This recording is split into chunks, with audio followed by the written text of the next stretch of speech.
Yes. Dr. Mindy in the house. All right. I appreciate that. The carnivore diet. Because of what we eat. Honestly, you've really touched my heart. So Fast Like a Girl, it's ready for pre-order now. I hope this book changes your life the way the information has changed hundreds of thousands of women that have applied it. From the bottom of my heart, enjoy and let's get healthy together. I was pretty excited to see you on my calendar. I have been mildly obsessed with glutathione for a while, and just understanding like why it where we're depleted in it, how we get depleted, why it's so important. And then when COVID came around, a lot of the research I started seeing is that there was indications, and this was actually off PubMed articles, showing that the depletion of glutathione was contributing to immune compromised states. So I'm pretty excited to just jump in about glutathione and all things glutathione. But let's start with this idea. What I find fascinating about your story and how you came to write a book on glutathione is you're a pharmacist. Yes, and okay, so I would think that like in the pharmaceutical world, we're dealing with medications that deplete glutathione. Is that an accurate statement? Yes, it is. Absolutely accurate statement. We have so much medications that depletes nutrients out of the body, and instead of fixing the nutrients or design drug therapies that does not do that part, we are more interested in see if we can first take care of the issue. But inadvertently, what we are doing is we are creating another problem, so to speak. So it's like, if one drug doesn't take care of it, well, that's okay. We got two more drugs coming right behind you, just so that we can solve the other two problems that the first drug just created. Yeah. So did you see that were you a traditional pharmacist and then morphed into a world that was more open to antioxidants like glutathione? Well, yes. I do consider myself as a traditional pharmacist, but I had never practiced as a traditional pharmacist. I had my own independent pharmacy to begin with back in 1997, when nobody heard about how do we take care of patients with the medication, right? So at that time, there was a term coined pharmaceutical care. Whereas today is 2020, the same thing has morphed into what we call today is medication therapy management. But 25 years ago, we called it pharmaceutical care, and we were the first pharmacy to introduce that in Los Angeles. And I was in the Los Angeles Times. I said, "Look at this one innovative pharmacist around the corner trying to take care of the patients by making sure the medication that they're actually taking are actually working for them." Of course, it was revolutionary at that time, back 25 years ago. But of course, it did not pay my bills, did not take care of things. Like everything else. If you fuel with correct resources, it flourishes to become a better thing for the future. And it did not happen so, because at that time, people were more interested in getting the pills approved and getting down to the patients rather than making sure the pills are actually working for you or not. And so it's just amazing how people think differently. Yeah, I've been in healthcare for 25 years. And when I was first in practice, I felt like everybody wanted to run everything past their primary care physician. Like that was their go-to person as little as 25 years ago.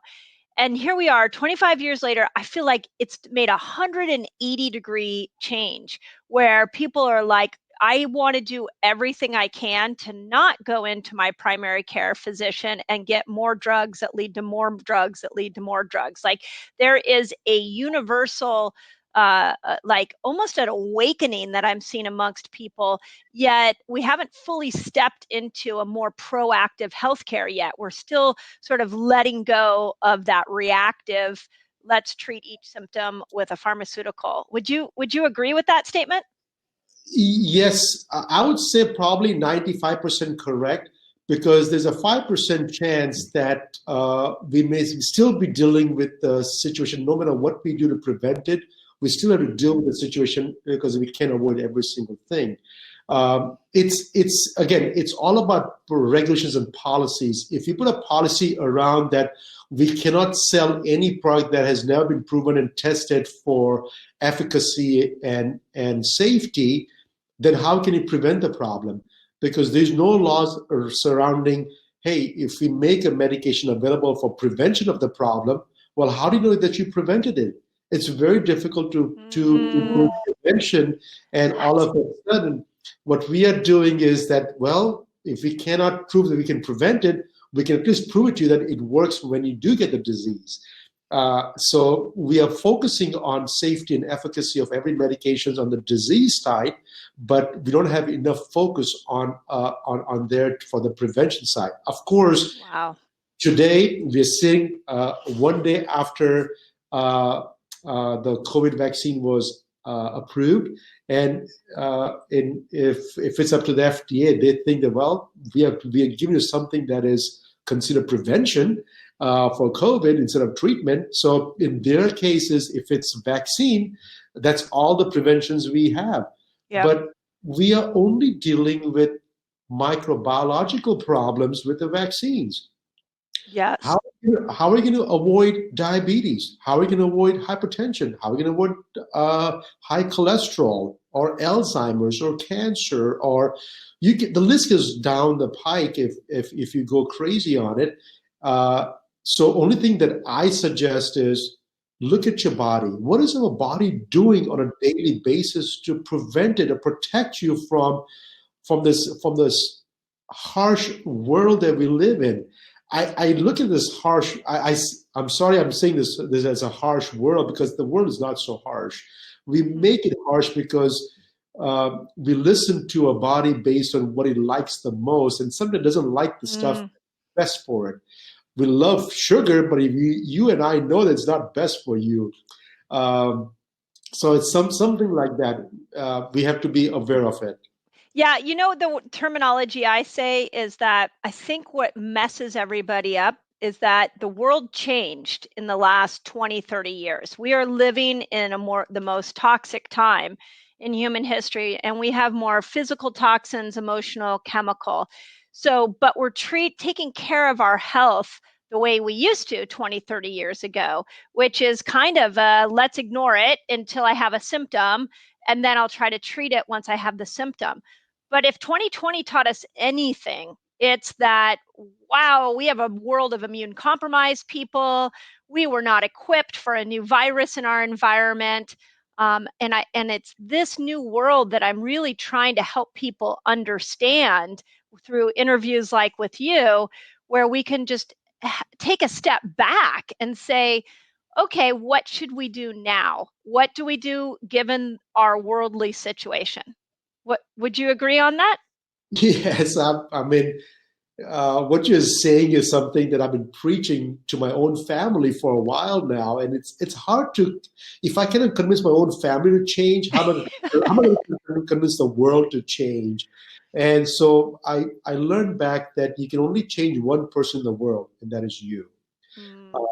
You can change yourself. You can change it to the point where you can do whatever you want to do yourself, and people want to flock with you because they see how good you feel and how fantastic you are, not because you tell them what to do, it's because you show them what can be done. So, being said that, I'm not a propagandist. I don't like to generalize things, but one thing we are seeing today is that I believe more than 50% of all cases of COVID in the world is in 3 countries.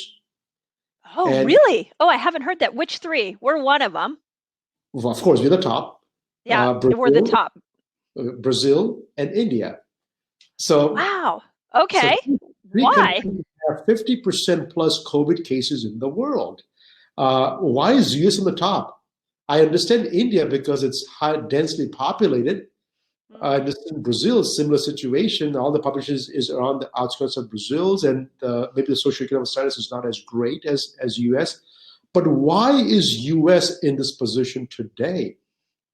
We have filtered water, we have purified air, we have pasteurized milk, we have sanitized vegetables, sanitized meat. Think about it. We have nothing to develop our immune system with the harsh environment. Everything that comes to us is cleaned up. Even my kids, as long as they participate, they get a trophy. I said, come on. I said, the world doesn't work that way. The world works that, hey, you work hard and your body gets used to the hard work, and all of a sudden the body will protect you when you cannot do it yourself. And so exposure to every single thing makes you stronger. If you expose your kids to adversity, guess what? The kids are going to get stronger. If you expose your body to adversity, the body is going to get resilient and stronger. And yet what we are doing is everything that comes into our contact is purified or sanitized. So that is number one issue that I feel like it. So even though our body is equipped to fight the problems, it has never been given the chance. And then all of a sudden a pandemic like COVID hits us, and majority of the people are not able to withstand this harsh environment. The second thing that I do see as a pharmacist is the number of prescriptions I fill on a daily basis that actually weakens our immune system. I'm talking about steroids. I'm talking about medications for autoimmune diseases. I'm talking medications that is going to weaken your immune system to begin with. We fill so many medications on a day in, day out basis that if you just read the fine prints are the aftermath of what can happen if you take this medication and we lower your immune system. At one point, we had eradicated tuberculosis from this planet, and all of a sudden, because of the medications and the diseases that came upon us, the tuberculosis came back again. And all it is it's a fine print, right? It only happens if you have a weakened immune system. So wow. So, oh my God. Okay, I have a ton. Yes. Where have you been for the last year? I needed to have this conversation with you back in March because my mind was like, this is not a viral problem. This is a host problem. We have a weakened system. Why do we have a weakened system? And I absolutely agree with you that we have not been taught how to use stress for our body to our advantage. We've done everything to remove it, including antibiotic, everything. Let's spray everything down so our body doesn't have a chance to build a normal immune system. Let's vaccinate everything. I mean, we have taken the job of building an immune system completely away from the individual. The second thing that I went into and saw was in the research, it was showing that there were some classic reasons that some people would be immune compromised. Metabolic syndrome, which we can get to. Low vitamin D was another one that keeps showing up, but then low glutathione. I have seen over and over and over again, low glutathione contributing to this immune compromised body. So where my detox brain goes to is, well, of course we have low glutathione. I mean, I can't, everything I buy has off gases some chemical. I have to really go out of my way to buy chemical-free food. Like if you want to live in this world and not be bombarded with chemicals, you're going to have to put a lot of effort into it. Would you say that we're low in glutathione because of the modern world? Oh, so Dr. Pelz, I'm sorry, but you asked me a heavy question. You said so much information, and then you asked a question that is narrow. So I'm going to expand the question a little bit wider for you because this is a fascinating topic. So let me start off with the first thing. Our body produces one protein to keep our body safe and our immune system active, which is called glutathione. And at a core, it's a protein, but it's a function of multiple things. Because as you said earlier, your exposure to different types of toxins, the stress, your body's stressed because of toxicities, because of chemical exposure, because of the type of food we eat, because of environmental stressors that we are exposed to. At the same time, the stress of just living in 2020 is stressful enough at this point. All the stressors are putting a catabolic reactions in your body that your body has to somehow bring it back to neutral. And so body produces glutathione to help do that part. And there was a study out of, I believe it was out of Russia, that they tested a bunch of people that had COVID and checked the glutathione level. Of course, they could check any kinds of things, but one thing that jumped out in all those cases that everybody had low glutathione levels to begin with. So, of course, the question is that, hey, if we replace glutathione levels back into the body, are we better equipped to fight this deadly virus at this point? Well, I took back that information. I said, well, let's look it back, because I've been researching glutathione for the last 11 years. And it's because that we created this product line that was first time we were able to stabilize glutathione at room temperature in a water-based solution and deliver through your skin for the very first time. So I've been using this technology that I have developed over the last 11 years to see, can I get the glutathione levels high enough to see if we can maintain a body homeostasis. And over the years, I have seen a lot of different things. We work with a lot of physicians and different arenas and help build up immune system. And we see benefits in all kinds of issues that there are secondary to. If somebody has diabetes, diabetes is a disease where your body is under a tremendous amount of stress. Nobody dies of diabetes. People die of the after effects of diabetes. And what we have seen is that glutathione can somehow stop it, reverse it. So since we can't get rid of diabetes, I want to at least prevent the cause of the death due to diabetes, and so to speak. So glutathione has been researched in all these different arenas. At the local university, they have researched glutathione for treatments for tuberculosis. And there's some articles that have been published by the doctors on those, and they did not use our product, of course. They used somebody else's product. But regardless what products they use, the fact is that the glutathione has been intensively studied for eradicating some dangerous diseases that we are facing today. So long story short, when you ask the question, is this statement correct? Well, it is correct to the 10th degree, because we only produce one product in our body to help us keep our immune system intact. So it'd be ludicrous for us to even think about it, that vitamin C is going to take care of us and we can drink enough orange juice to do that part, because guess what? Humans don't produce vitamin C. They produce glutathione. Heard that. Oh, okay. And glutathione, then, does glutathione convert into vitamin C at some point? No.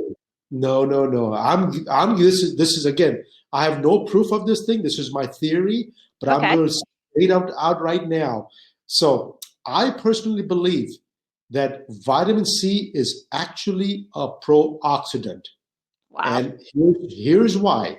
Because vitamin C is known to have two properties. At low dose, it's supposed to be an antioxidant.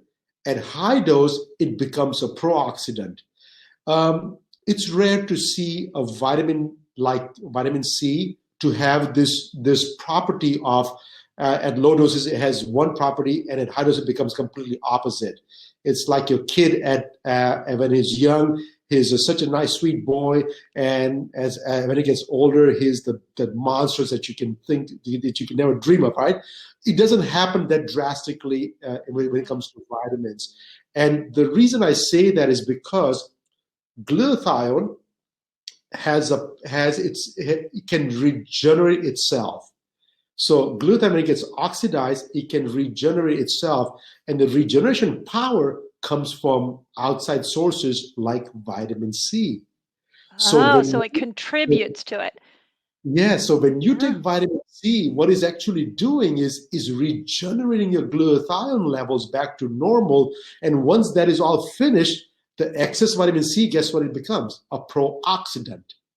Interesting. Oh, that would make a lot of sense. So if we make glutathione, then, well, I have two questions on that. One is, what depletes it, and why is if it's this master antioxidant, what is it doing for us other than helping us detox and giving us energy? Like, what is it that is and improving our immune system?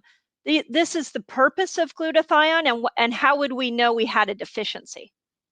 So there's two things.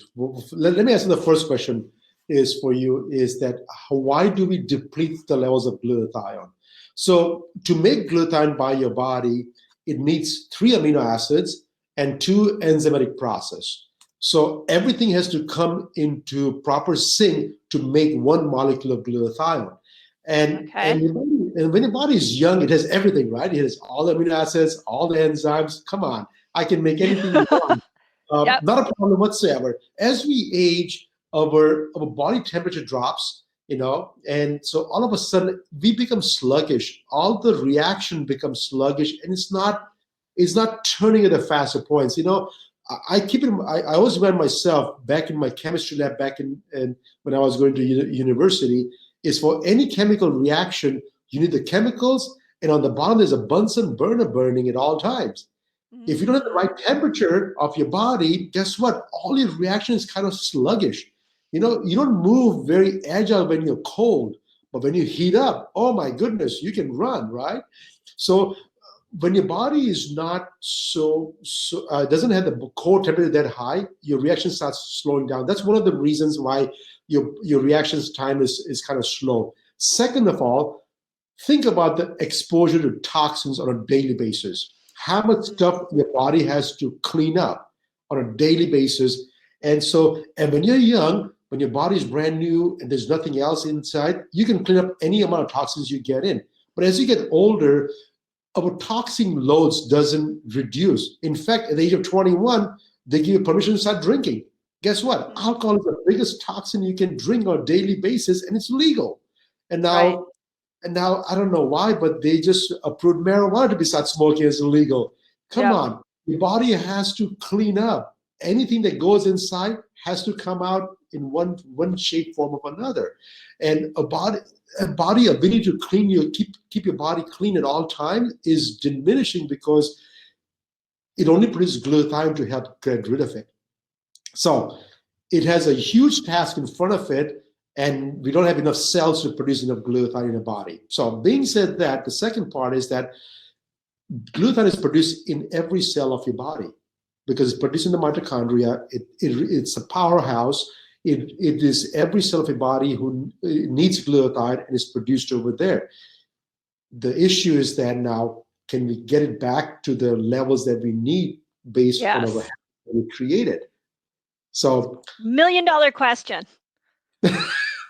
And so the question is, can I overdose on glutathione? I mean, you can overdose on water. You can drink enough water and cause a depletion in your electrolytes. So like everything else, of course, you can overdose on glutathione too. The best part about glutathione is that you're not going to be stopping yourself from exposure to toxins on a daily basis. You open your eyes and you step outside the door, guess what? The sun is the first thing that's going to hit you, and there goes your oxidative species being produced in your body. You get up and you're going to drink water. You're going to brush your teeth, and you're going to expose it to chemicals. So your need for glutathione on a daily basis is going to be there. The best part about glutathione is that, guess what? It's short-lived. It only stays in your body for 4 to 6 hours. Really? Yeah, it's a very short half-life. Okay. So guess what? You have to keep on replenishing yourself or producing it at all the times. Hence, any products that you create for glutathione, you have to take it on a day in, day out basis. The good thing about glutathione, and compared to vitamin C or any of the other products, is that the body has some ability to store some of the glutathione reserves. Okay. And it can recycle itself. Okay, but not everything. Not everything. So it can store a little bit and recycle itself, but you still gonna need a daily dose of glutathione, either in your food or reducing your consumption of toxic products, or taking some supplementations from outside sources. Okay, so a lot of what we do in our community is we fast together, and we've been doing all different kinds of fasts: intermittent fasting, 24-hour fast.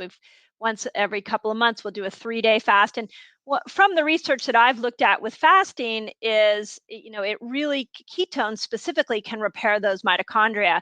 So if anything that repairs the mitochondria and keeps the mitochondria healthy, will that allow the mitochondria to make more glutathione? Can we go back to like the primitive understanding of what would power up the mitochondria so it could make more glutathione? Or are we just living in too toxic of a world to be able to accomplish that? I think, well, again, this is a theory at this point for me personally, because I'm not involved with ketogenic diets or keto diets, so to speak. But in theory, it absolutely makes sense that if you reduce a caloric intake in your body, you live longer, you have more energy, and all this thing stems from that. Hey, your need to body to work harder reduces it down to bare minimum. So when you're dieting or you're fasting for 3 days in a row, by the third day, you don't want to eat, because you have so much energy in your body. I said, So oh my true. God, can I go for longer than this thing? So, and I should say, I've not done fasting. I don't do fasting, but I do reduce diet, and it does absolutely make sense. The less you eat, the more energy you have. Yep. And so there's all these different theories about intermittent fasting or eating certain times of the day only, or having a day or 3 days off of a diet. And they all make theoretical sense. And it proves it by the fact that you have a lot more energy than you first begin to do it. So in that sense, yes, the mitochondria is working. Your energy production is at all-time high, and your expenditure has reduced. It's like, how many Americans today, we live in this pandemic and we're all looking for government assistance to help us get through this pandemic because we have no savings left in our bank accounts. So just imagine if you have less expenses and more money coming in. Yeah. So you'll be right. So you have less expense because your body is not working so hard because you're not putting anything inside your mouth. So your body is not getting toxic loads or things to detoxify, and yet and it's producing more and more energy inside your mitochondria. So all of a sudden, expenses reduce, and your your output of energy has increased. So overall, there's so much energy in your body, and I think that's a great thing if you're doing that. Yeah, we've watched, hundreds of thousands of people heal their body with fasting. It's unbelievable. So I love that analogy that if you have, it's like the less expenses and more savings. So I love that. One of the things that when we look at any kind of nutrient that we need or health condition that we have, that we're up against, what I like to do is I like to go, okay, what are the simple steps we can take first? So like we talked about, we live in this crazy modern world that's depleting glutathione. So what I heard is get off alcohol. What else can we remove so that we're not requiring our mitochondria to have to work so hard to make so much glutathione? Okay. So I have to go back and go back to basics again. And please don't get me wrong. I'm not on a crusade to get everybody vegan or vegetarian or whatever, but this has worked for me personally. So 4.5 years ago now, I gave up meat completely and turned to vegetarian. Now I do eat eggs, so I'm not sure if that's considered vegetarian or not, but this is what I am at this point. I don't eat meat at all. And 4 years later, I can share my experiences with you. My energy level is off the roof, and from what I had before. So that's one simple stuff. But more than that, do you think, for 1 second, do you think that's because meat was depleting your glutathione levels? Do you feel like there was a connection there? I don't think so. There's a connection over there, but there's a connection between meat and energy or expenses that I have to do to get rid of meat from my body on a daily basis. Got it. Okay. It is anything that goes inside your mouth or your nose or anywhere else, or you touch something, your body has to clean it up. Okay. And I was looking I like simple terms. If you read my book, everything is analogies and simple terms because that's what I like to understand. I don't like complex words because it gets me all crazy. Yep. Simple analogies I can understand and I can take it to the bank with me. So Love that. when I start eating simple diets and eating less food, I have more energy. Mm-hmm. I try as much as possible to eat real food.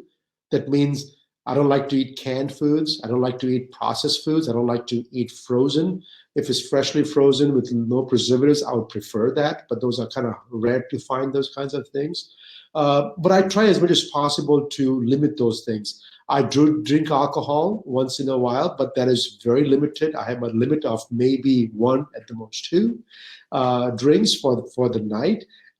Yet my friends can enjoy whatever they want to enjoy. I don't have to join in the program. And if I can avoid, I will avoid every single time. So limiting your vices, so to speak, would be the best, I would say, best option for your body. Reducing your exposure to toxic environment. If you are, like this year in California, we have so much smoke out there with fires, and it was not a good air to breathe in.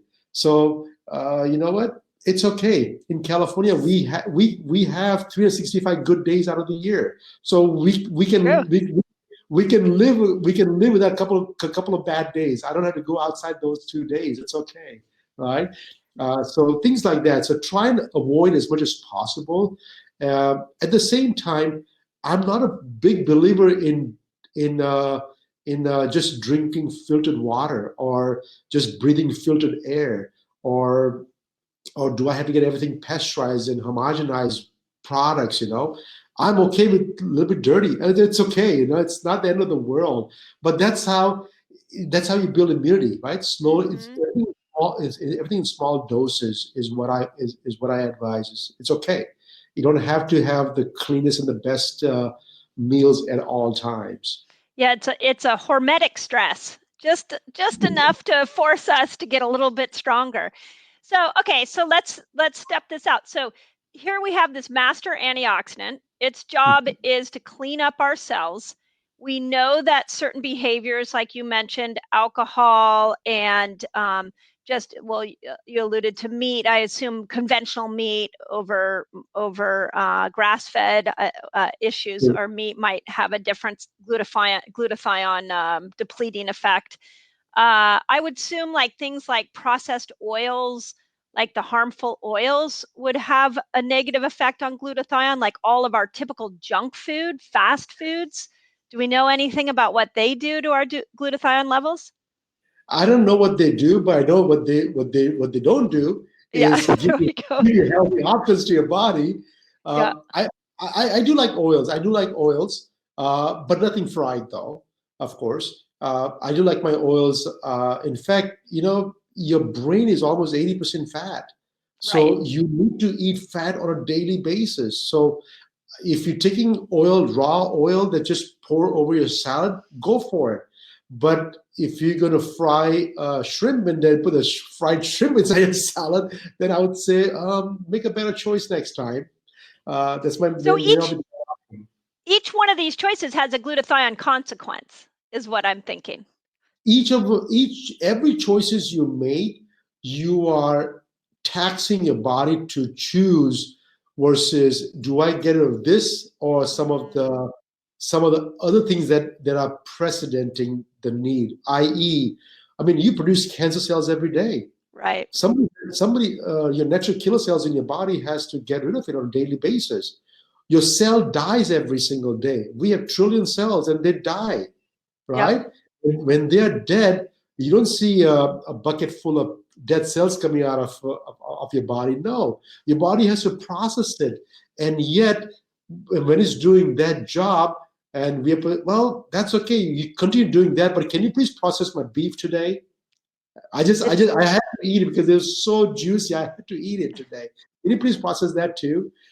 So we are stressing our body to do more than it's designed to do. Perfectly said. I would agree. Okay, so then what could we add in? Is there anything outside before we like look at supplementation? Are there foods that will help our mitochondria produce more glutathione? Yes. And that's what my book talks about 14-day plan to boost your glutathione levels. And it's all about eating the right types of food. Now, there are some meat sources out there that has enough glutathione in there as well. And I'm not opposed to eating those meats as well. But I like to get my sources from vegetables because it's a two-part issue for me. Human body, we have more bacteria in our body than human cells. So when I'm eating food, I'm also eating from my friend inside my body, which is the bacteria. And my Yes. friend doesn't like meat. My friend likes vegetables.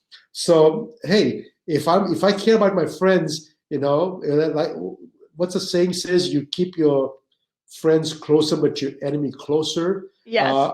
I defied the rules because I said that, hey, you keep your enemies at a distance, but your friends are inside your body. You treat them with respect, and they will take care of you.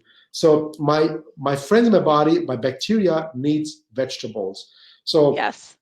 I'm a big proponent of vegetables. I just had my huge salad for lunch right now, just right before this talk, and I have to have my avocados on a daily basis. There's so many different foods you can eat on a daily basis that can boost up your glutathione levels. And you can Google the list. There's no surprise over there. But try and eat them raw as possible. Like I don't tell you to eat asparagus raw. So I said, if you cannot eat raw, then lightly steam it. I steam over 4 minutes all my vegetables, and they're crunchy. They're not, and they're edible. And you just put some lemon pepper, some salt, because I still have to have some taste to it, because I can't do it for the rest of my life without a good taste. Yeah. Because taste affects my pituitary, and I have to keep my brain happy too sometimes. Otherwise, it makes me do crazy things at times. How does it affect your pituitary? I'd never heard that. Taste affects your pituitary? So of course your taste buds affects your sensations, right? The dopamine levels. And Yes. when the dopamine level goes high, you feel good about it. So you have to taste, something has to taste good. They tell you that, hey, medicine tastes bad, but it's good for you, so just take it. And we do take it when we have to, but then they put it in a capsule, they mask the smell, they mask the taste. They do all kinds of things because it's good for you. But if it was not good for you, then if it tastes good, then your sensory in your brain goes, oh my gosh, keep on coming. I love the sensation. But your body goes, stop it. I had to get rid of it. Don't do that. So your body's not in sync at that point.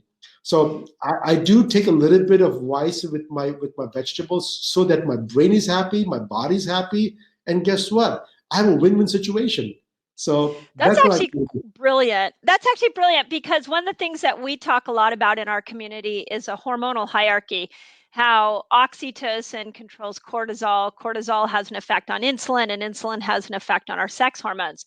So you have me thinking a little deeper that if we taste something that's healthy and we like it, we're really raising oxytocin.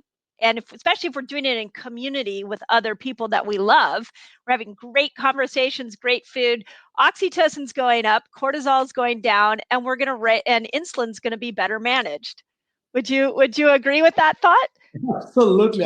I couldn't say it better than that. So thank you for sharing that. Okay, talk about, and I want to make sure that I do not forget to go into glutathione and aging, because we have a large audience of people over 45 that are going to want to hear that. But before I do that, let's move now from food to supplementation. So in the supplement world, it can get really confusing. And for whatever reason, glutathione can be the most confusing. We've got the transdermal, we've got, the just the straight oral ones. I mean, we've got liposomal. How do you know if you're listening to this and you're like, yeah, I've got a pretty toxic load, I'm not eating enough vegetables, I probably should turn to supplementation? How would I pick the right one for me? Okay, so First of all, I believe that anybody above the age of 40 is probably deficient in glutathione. Between the age of 35 to 40, I consider them as a gray zone. That means if they have some underlying diseases that they're dealing with, or they had multiple kids, more than 3, then I may consider them giving them supplementations of glutathione. Under the age of 35, only people that need glutathione that have actual metabolic pathway defect, and you measure those by some gene mutation therapies, and so the doctors that can do that, or there's some people with like spectrum disorder, like autism is one of the spectrum disorders. Not all autistic kids have low glutathione level, but some do. So anyways, so that's my hierarchy for that one. So when it comes to about the age of 40, when you look up for supplementation, of course, the first place people go to is Amazon, and there are literally, I don't know, 60 million different products on Amazon. They're selling glutathione, so to speak. Yep. At one point, I was on Amazon, and I took my products off of the Amazon because people did not understand glutathione to the point where it was just too expensive for me to teach people what glutathione is all about. Yeah. And then all this teaching costs more money. More money increases the cost of the glutathione for the end consumer. So I said, I need to back off. So being said that, one thing people have to remember that glutathione is a protein. If you take protein by mouth, your enzymes in your body will break it down to amino acids. It doesn't matter if it's in the raw form, if it's in the encapsulated form, if it's in a liposome form, it doesn't really matter. Then what it does with those amino acids is it will remake this glutathione again, but not necessarily. It doesn't have to, right? Because it's 2 different functions. Your functions of the intestines and the stomach is to break it down. The function of the rest of the body is to build something from it. But the intestine doesn't talk to the rest of the body as what you're supposed to do. Hey, we got this glutathione, but my job is to break it down, so I did, but can you rebuild again glutathione? No, it doesn't do that. It doesn't think like that. It doesn't do that way. So being said that, the other forms of glutathione that might be effective is that there's an IV forms available through doctors' offices sometimes. Of course, there's not a single IV form available in the United States, approved by FDA in the United States. So it's not available unless they work with a compounding pharmacy. But I said earlier, glutathione has a very short life, about 4 hours. Yeah, IV crazy. only has 2 hours half-life. So Wow. guess what? You cannot take shots every 2 hours. And so, of course, my quest was that this is where my research came into play. About 12, 13 years ago, I was researching on vitamin C because I thought if I can conquer the vitamin C world, I can heal the world by giving them an antioxidant. And oh boy, was I mistaken. And that's when I found out that I have a vitamin C that I created that can penetrate through your skin. And in an undenatured form, I made a liposomal vitamin C that can be put in a capsule form, in a powder form, and it was just too expensive for people to take it because I did not get the results I was looking for. Mm-hmm. And hence, the thing is, I said, let me go back and work on the glutathione. And that's when I created the first topical form of glutathione. It's a patented process to encapsulate glutathione in this polysaccharide sugar molecules and then delivered through your skin into your body. And so for the very first time, it is protecting the body from the enzymatic cleavage, is what I say, of processes, so breaking down the protein into different amino acids, and it basically sits inside your skin as a full glutathione molecule. So your body gets it Beautiful. without getting denatured whatsoever. So that is the go-to form. Of course, we sell both sides. We sell to the consumer for the consumer line, and we have, on the flip side, we have all the physicians that are actually using it for their patients on the other side, which is a completely different product line for them as well, because everybody does it a little bit differently. Yeah. And so what we have created is a topical form. You can buy the powder form, capsule forms, or liposomal forms, but all the glutathione forms, it has to be first of all be in the reduced form, and it cannot go through the mouth. So that is the difficult portion. That's the imperative piece of this is what I'm hearing, that it's not as effective if it goes through the mouth. The absorption is very, very little. And Okay. even though the trials, even though their in-house clinical trials that most of the companies are doing said that, hey, it raises your glutathione levels by 38% or 45% or 100%, whatever the percent they tells us, what they are saying is that, yes, if you take this glutathione capsules, you'll break it down into the amino acids and the body will try to build it again. Okay. Right. And it won't do it. It can, but my thing is that why do that? It's cheaper just to buy those amino acids and just give to your body.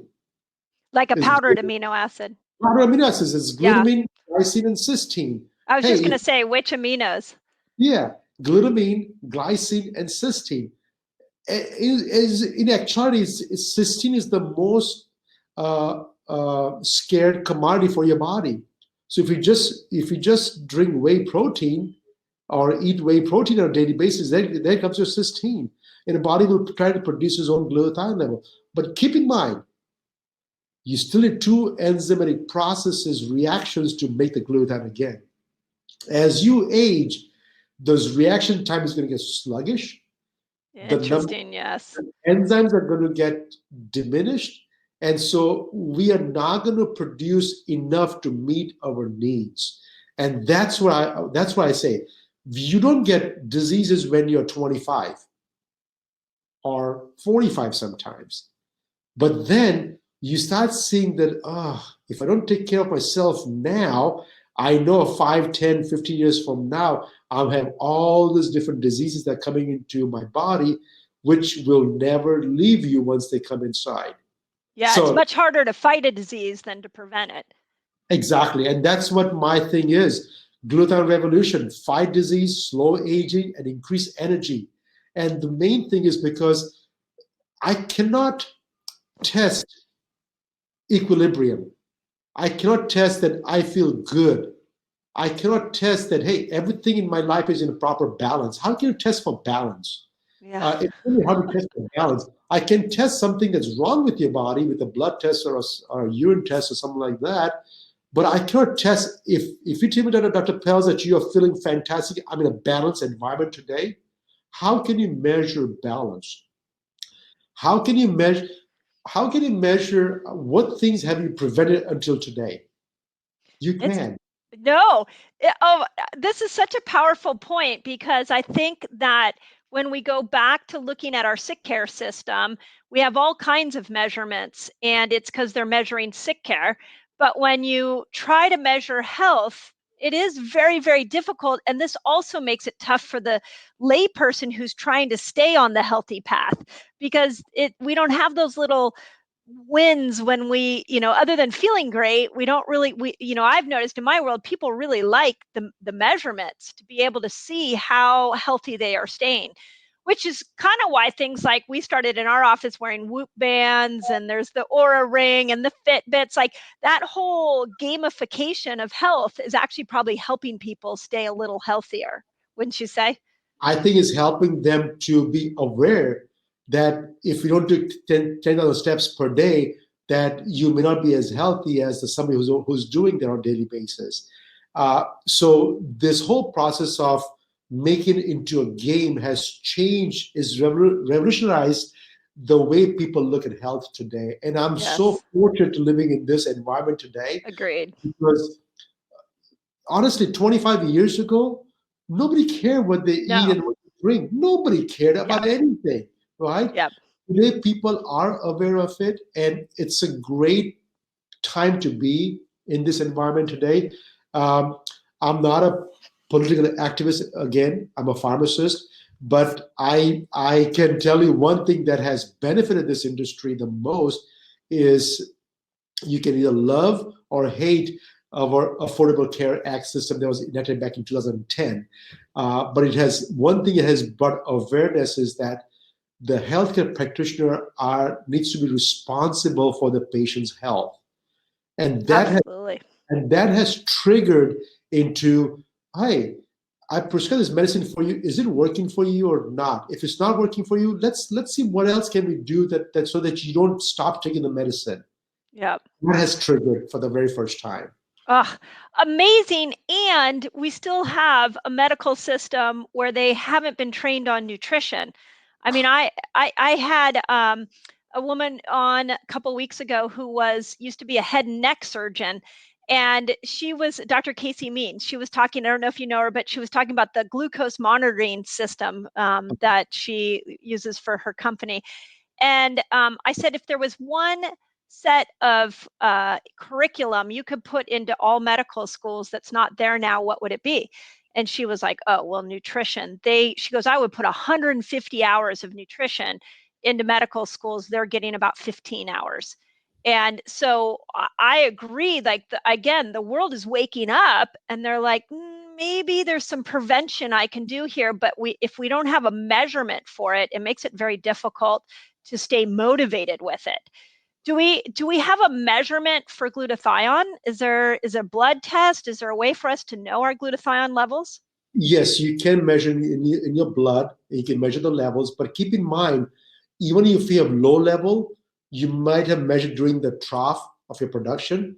If you have peak level, you may have measured during the production time of your life, of the cycle. So I would probably take glutathione as multiple measurements to see where you're at, and don't rely just on one testing itself. Again, testing is so difficult because the number you get from the blood test, you need to interpret it correctly, because if you don't do it correctly, you may treat yourself with some medications that you may not need to. Yeah. At the same time, you may not treat because you think that you have enough levels, and yet you have all these diseases that you're dealing with that you do not know what things are happening with us. So what you said earlier was true. We need more education on nutrition. I wish the amount of money we spend on making these vaccines for this COVID, even if they use 1/10 of that money on trying to figure out how we can get America healthy again. Yes, thank you. We might be in a different situation when the pandemic hits again, which is, I hope it doesn't hit for another 100 years, so that I won't be alive here. Right, to go through this again.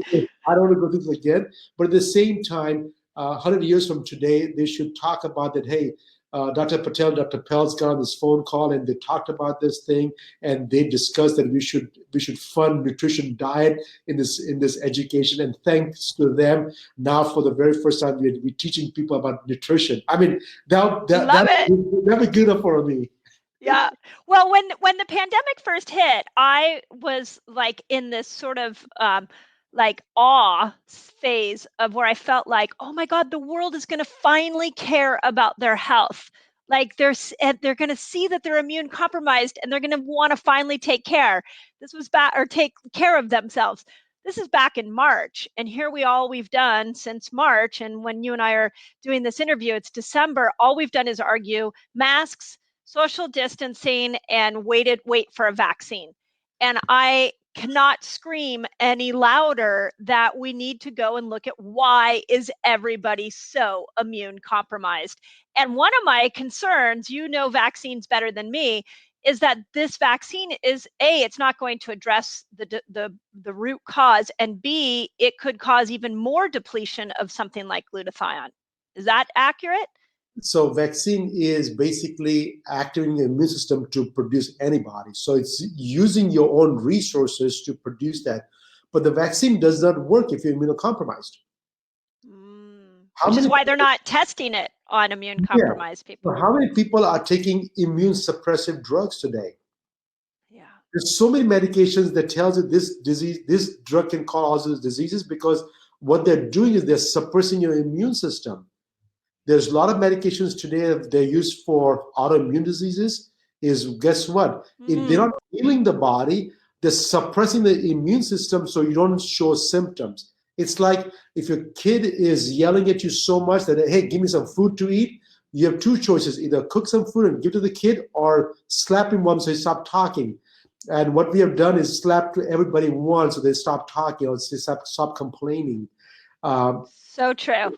So I'm not a big believer in suppressing the immune system. We got to find the root cause of it.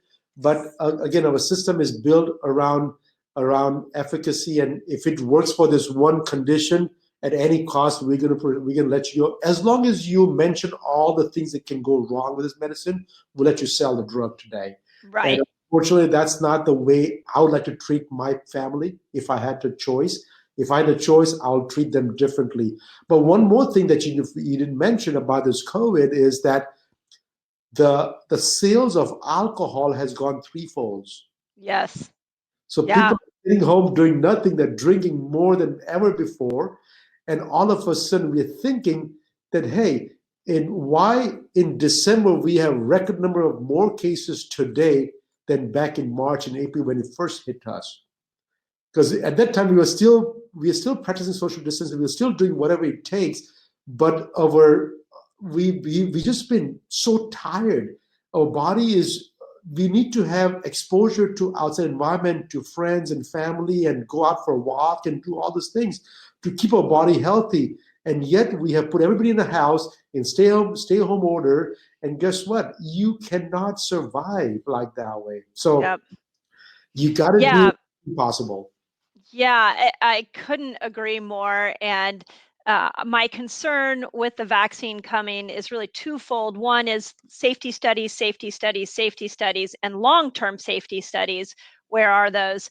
And two, we're really not addressing the reason so many people are immune compromised. And again, part of why I wanted to bring you on is just in the research I've done is glutathione is at the root of this immune compromised human beings. So I'm really enjoying diving into this, and I'm hoping everybody's getting that, because the easy way out is the vaccine. The easy way out actually is the mask, as difficult as it seems, but it's not the long-lasting way out. And this is what I'm hoping to enlighten everybody with. So, well, tomorrow, what happens tomorrow when there's another virus that comes out? Right. We cannot mask people around here. We cannot put them in home and quarantine them for a year. Yep. And the best way to fight it is having a proper immune system.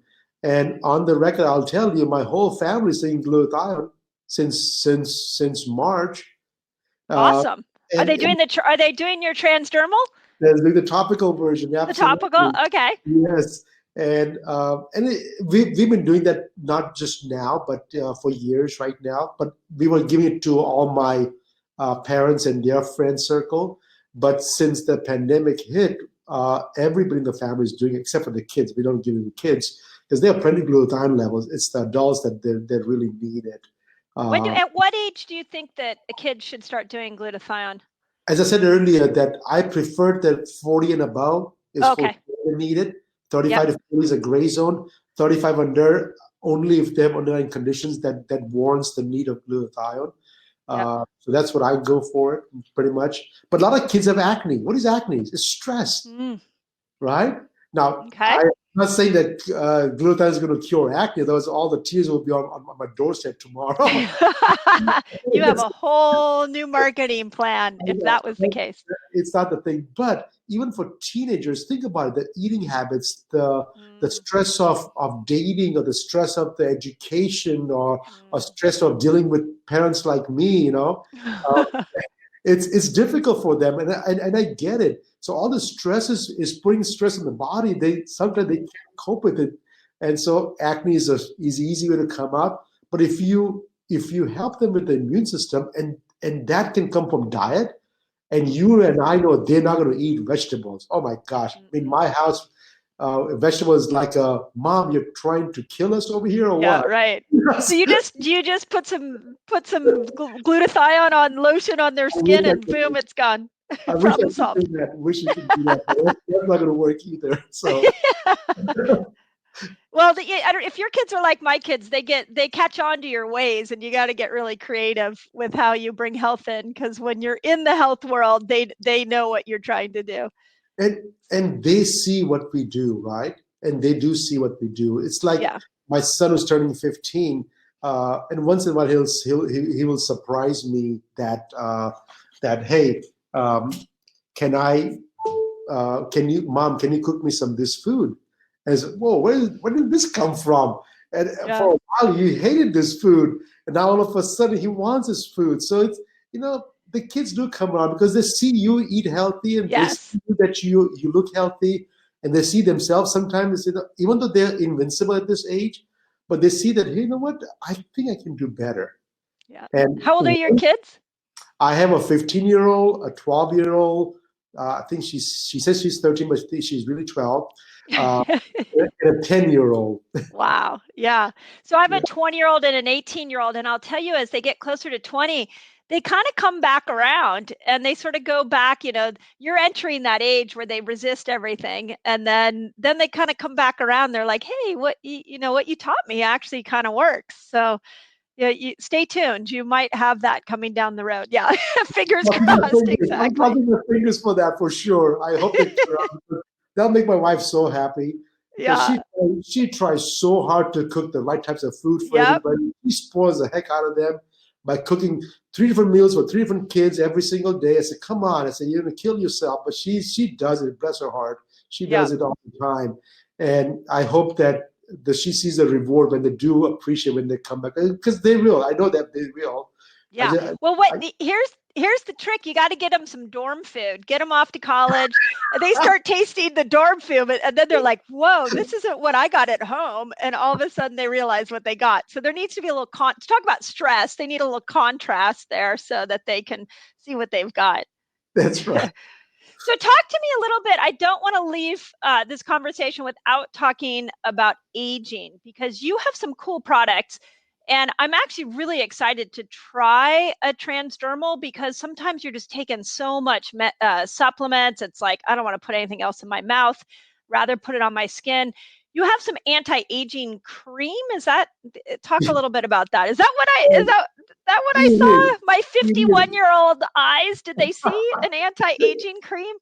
So again, I'm not a cosmetic company whatsoever. I'm a pharmacist. I do simple stuff over here. But when I created this technology, I was making some creams for my family, right? My wife and her friends and my brother and their wife, they're all using these products. I made some face creams for them. And they goes, oh my God, this is such a good product. Why can't you sell this one? I said, I'm not a cosmetic company. That's not my job to make cosmetic products. I said, oh my God, are you kidding me? This is totally, we'll buy this all day long. So what I did was I used the technology that I created with the glutathione. I used the same technology and basically took all the antioxidants in the world and put them into a day and a night cream. And that's what I created. And so I don't have multiple products. I only have one set of products, a day cream and a night cream that you use on a daily basis. Perfect. And my wife goes, you should make one for different skin types.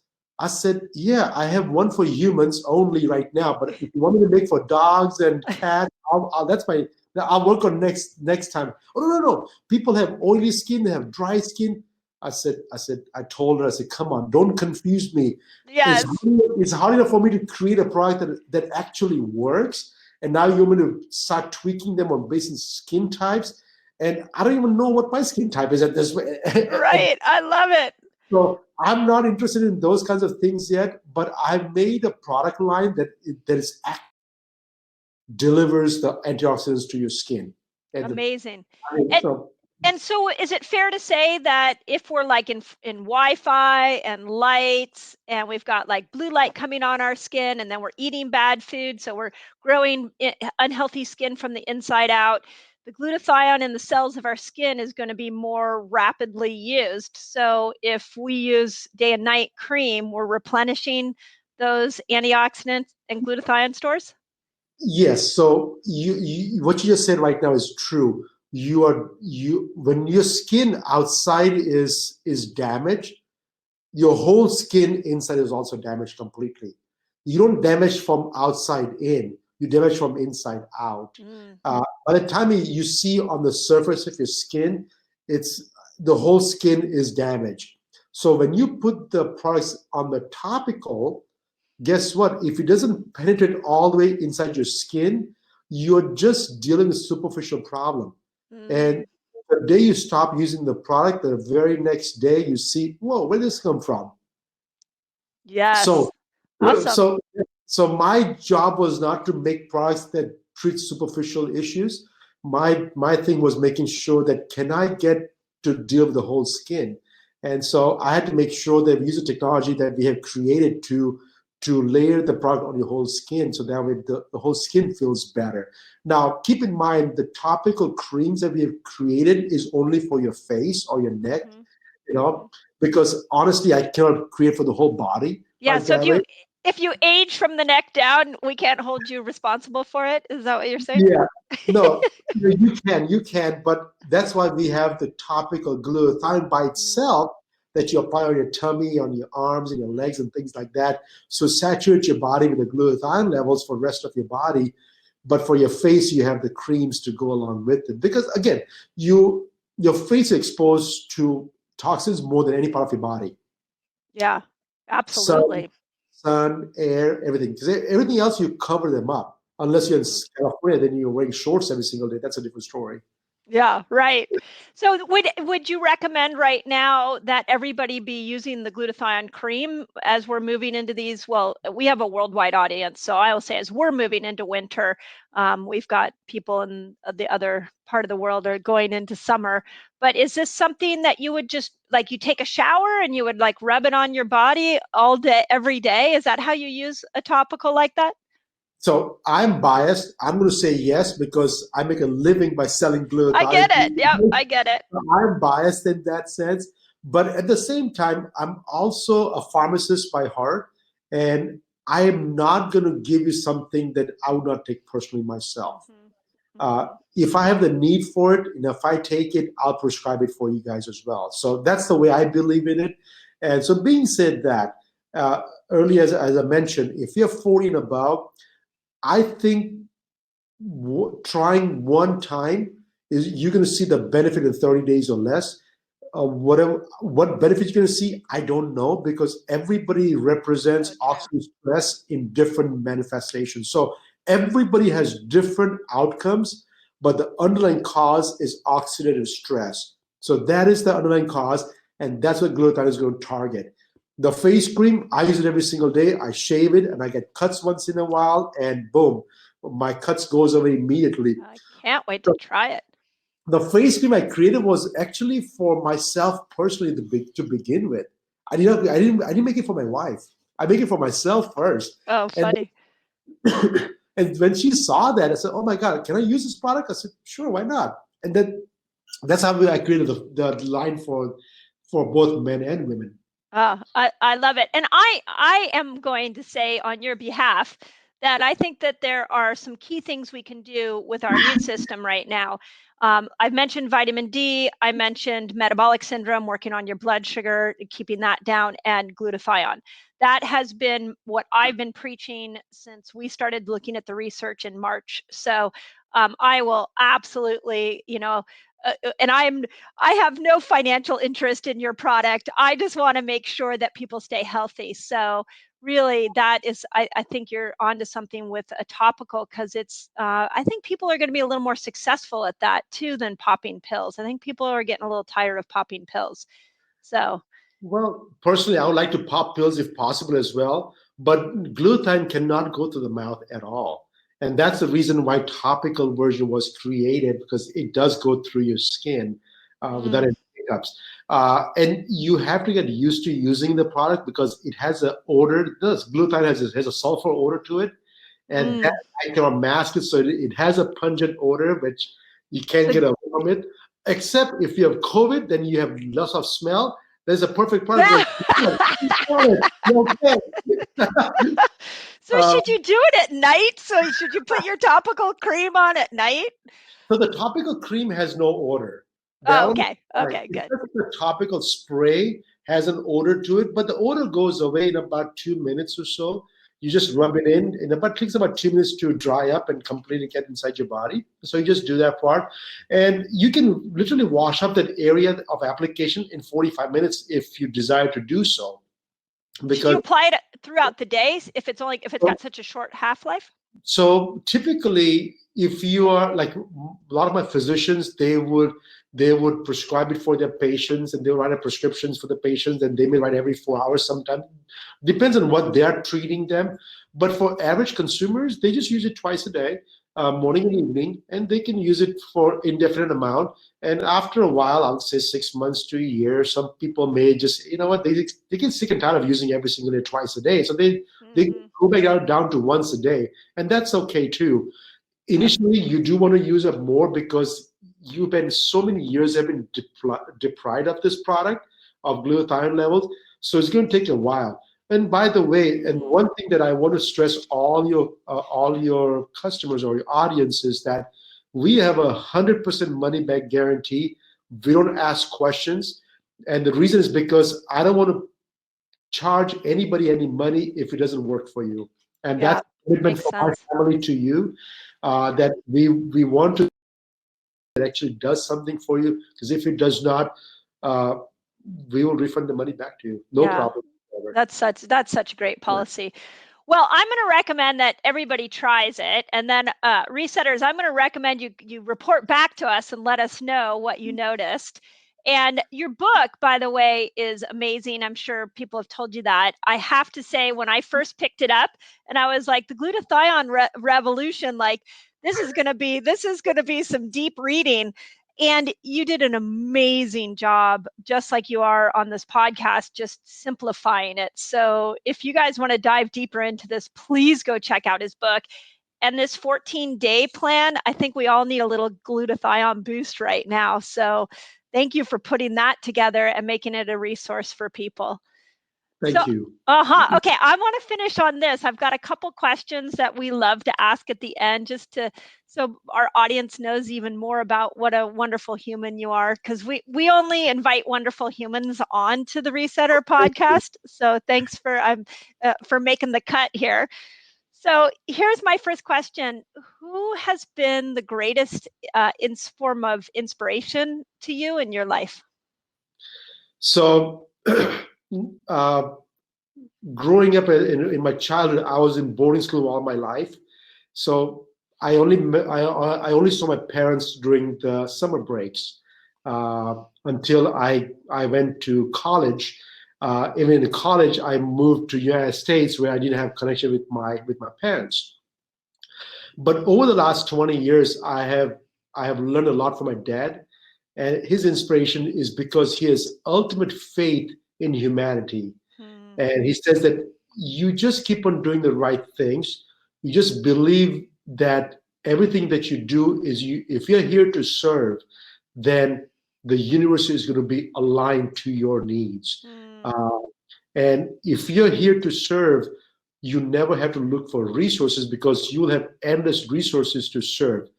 And I thought he was smoking some pot back then when he told me, right?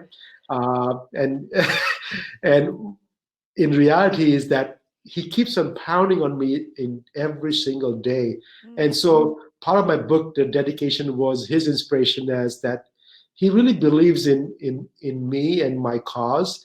And the thing that really changed me was about 3-4 years ago, he asked me this question that, hey, you have this glutathione product, and what do you plan to do? And my capitalist mind was trying to figure out how to capitalize on making money with this product. And he says that, well, no doubt about it, you should make money. But keep in mind, you have a product that can serve the humanity. And if you can do one thing, is figure out a way to reach every single person on this planet, regardless if they can afford it or not afford it, you're going to make it available for them. If you can do that, you will get your financial stability, because it's not about how many people you sell to, it's how many people you serve. And love that. So he taught me one great lesson is that you'll be judged, or you'll have more human connections that you cannot even deal with it, because the money will come and go, but the human connection will be there with you for the rest of your life. A wise man. Is he still alive? He's still alive, and during this pandemic in February, he decided to travel the world. So he went to Africa, he went to India, he was stuck in a lockdown for a few months. He hated that Wow. lockdown. As soon as the lockdown was lifted, he moved to other part of India, and then we had to tell him that, hey, Dad, please come back because there's a second wave hitting you, Oh my and God. we don't know if you're going to be able to come back to the United States. I said, I'm happy over here, but if you feel like it, then fine. So he came back because we bought him a ticket. That's we already got your ticket. You're coming back to US again, and Oh, but sounds the like whole my idea. sounds like my parents. My parents are in their 80s, and you cannot social distance those two. Woo! It's easier to social distance us, but not them. They want to go out and socialize and hang out with people. Like they're so full of energy, and they need that connection. So it's been really hard to keep them locked up, and we haven't done a My very good dad's job of 85. it. My dad's 85 and he's single because my mom passed away 20 years ago. So he's Wow. single. But then he goes to places where it brings peace to him. So pandemic or not, he's going to go to places where he feels like it brings peace to his mind, his body, his heart, everything. I So love that.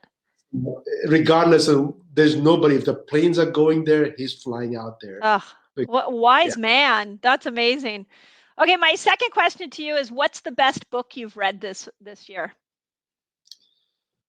Oh, well, I want to say Glutathione Revolution, but I was just going to say, you can say your own book for sure. It's one of the top ones I've read, so I'll put it out there. So this year has been interesting for me because I have, there's a book about quiet mind, just to quiet you down, because I was exposed on I've been doing this whole year, I probably read few hundred plus research articles on COVID-19 and try to figure out what can we do the best for it Yes. from health-wise, right? I'm not looking for a slam dunk cure.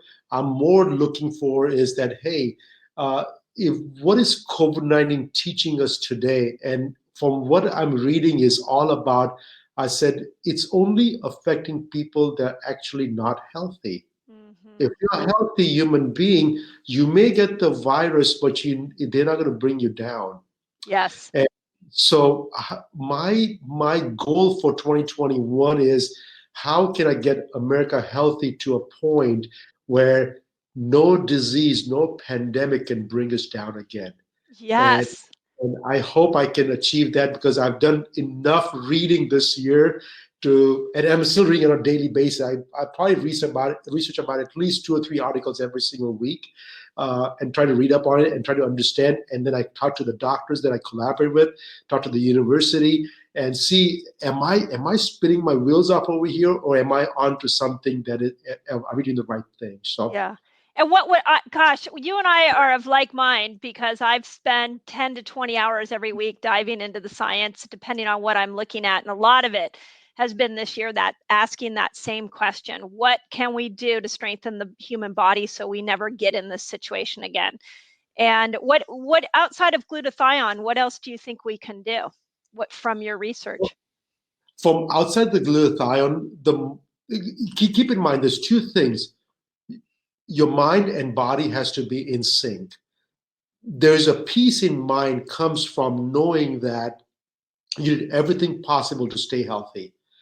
And to stay healthy, everything possible is you exercise and you eat the right types of food and you avoid at all costs every single thing that is not good for your body. And the thing is, and I try to tell my family, my kids, my extended family that this is who I am, this is what type of food I'm going to eat. So even though there's a small get together, which we had once in a while in the summertime, they always, if he's coming, let's make sure that we don't have so I think you have to have peace of mind. So meditation has really helped me a lot. Just quiet your mind down and think about the positive things in your life. The life is always half full, always. It's never half empty, And so the more you appreciate what you have, the more you will have to appreciate. And that's something that I read someplace that I want to stick by it. So proper diet, don't over-exercise. That's what my book says. Don't over-exercise yourself because you're going to have increased oxidative stress in your body, and just have good thoughts. Yeah. I love the way you think. Okay, last question. If you had one message, and you may have just given it, but if you had one message for the world that you could get into everybody's brain right now, what would that message be? So my message to the world is actually one and a half. And if I have the pleasure of signing anybody of your audience's books, they will get the same message from me. Is that welcome to healthy living, not healthy life. I want to welcome to healthy living. And the second is that please empower your body to stay healthy, or empower your body to defend itself. Don't fight your body's problem. The body can fight its own problem. Just empower it. Oh, I love that. You way back when, I don't know, a decade ago, I heard this real paradigm shift statement, and it was, health is not a noun, it should be a verb. Right? It's an action. It's not a destination. It's not this tangible thing. It should be a verb that we're doing on a regular basis. It should constantly be an action, not a destination. That's right. I think what you're saying embodies that so well. So, I'm sorry. I just one last thing. What you just said right now, just hit me on the head, because what you just told me is that we should not worry about the day we die or the day we are born. We should worry about the journey that we get there. That's right. The journey is enjoyable if we have perfect health. Yeah, that's right. People set out on a healthy course, like there's going to be an end destination, and there will be little like rest stops along the way, perhaps, but it really is the action of health that is where we prevent disease, is where we get immune strong. It's not something that we're going to ever get to and go, we've achieved it. Okay, now what? It's got to be that process. So, Dr. Patel, this was whoever thought a conversation on glutathione would end up in this kind of discussion. So I just am so grateful for your work. And where can people find you? We will put links to everything you spoke of today, but where's the best place for our resetters to find you? So there's multiple websites that I'm on, but my two websites that I'm currently working on is aurowellness.com, AURO wellness.com. And my focus in that line is my story is on my website. Is I want to create products that bring solutions to solutions where I'm not fighting the problems for you, but I'm empowering your body to take care of the issues in their own hands. The second part, of course, second website I'm on is I'm trying to develop products for the beauty industry, and not because I like beautiful people around me, is because I think they have been taken for granted by giving them products, solutions that doesn't take care of the root cause. So that's what I have is Auro Skincare. It's AURO skincare.com. I don't have a fancy line of products. It's just 2 or 3 products because I truly believe in doing as minimum as possible to take care of the bigger issue. Amazing. Well, we can't wait to unleash all our resetters on your products, and I'll invite you back in 6 months and you can see how my face looks different after using your day and night cream. So appreciate that. Yeah, thank you. This was amazing.